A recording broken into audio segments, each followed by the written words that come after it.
That's the King James Boys here in Studio B, the title song from the album, Time to Go Home. Love it.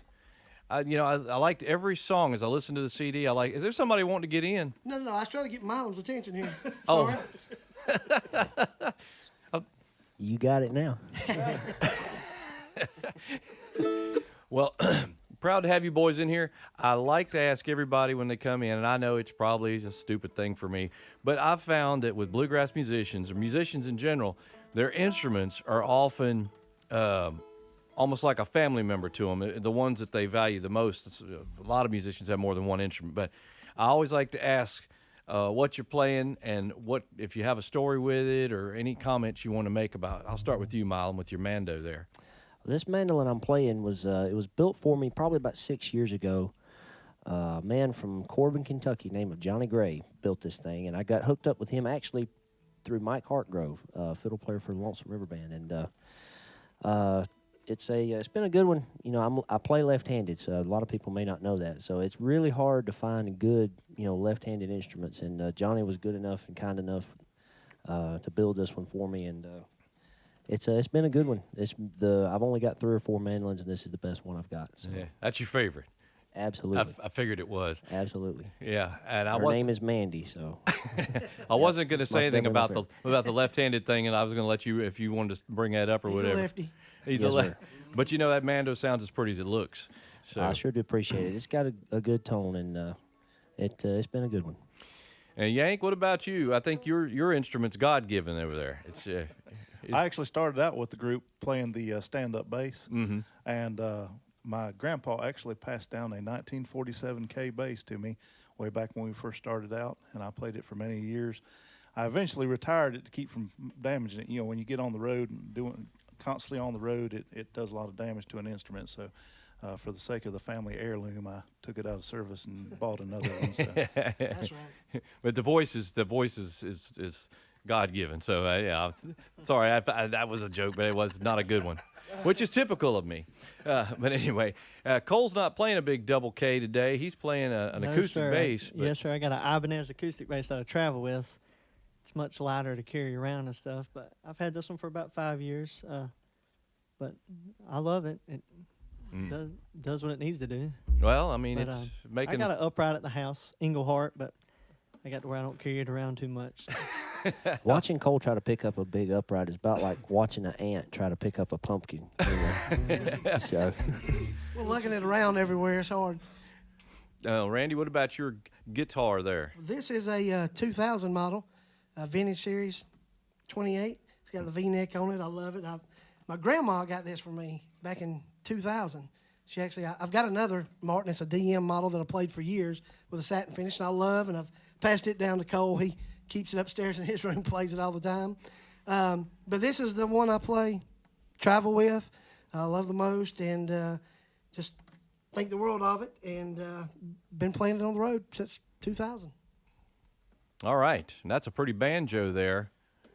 He step on over to his mic there, because your mic's kind of inconvenient for talking. I kind of thought so. Well, this is the only banjo I have, and it's an old PB11 Gibson from the 30s. Well, you can't beat that. This is the original neck that I had in there. But I bought it from a guy, or my dad helped me buy it from a guy out in Missouri about 6 years ago, and this is the only banjo I've had for 3 or 4 years now. Well, it sounds like it's all you need. It sounds really good. Thank you. All right. I was going to ask you guys, too, originally y'all had 1611 on your name, right? Didn't you used to tag that on there, and you just dropped that off just for?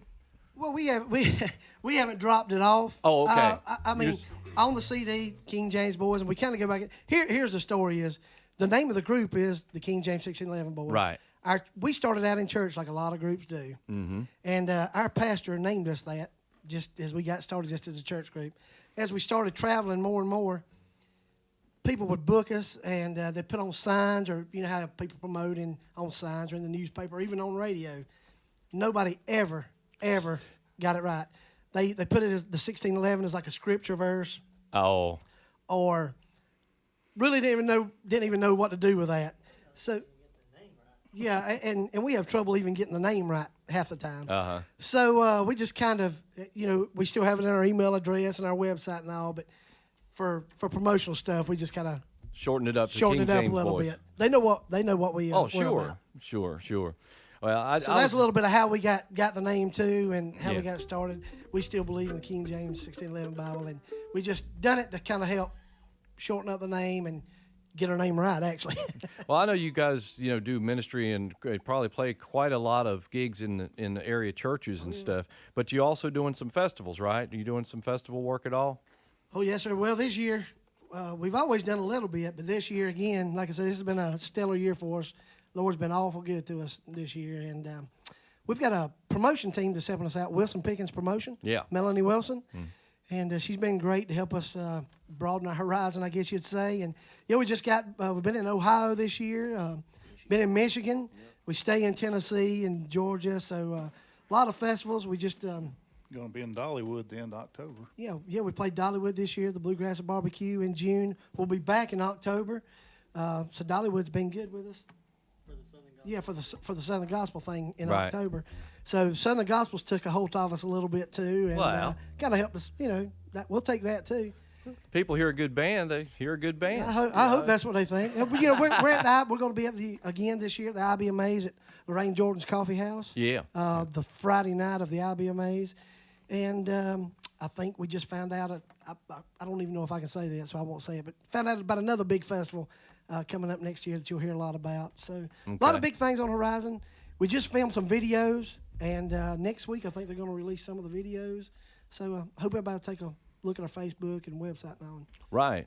Yeah. I mean, you guys have a Facebook page, and folks can follow you there if they'd like. And Pinecastle, of course, too. They and Wilson Pickens, they're real good. I'll say that about. I'll give props to both of those organizations. They're really good about promoting the artists that are on their brand. So you can't beat that. I mean, it's great to be affiliated with a label, as they say, but and with a promotional company. But if they're not working you out there. And putting the word out all over the place, man, it don't help a whole lot.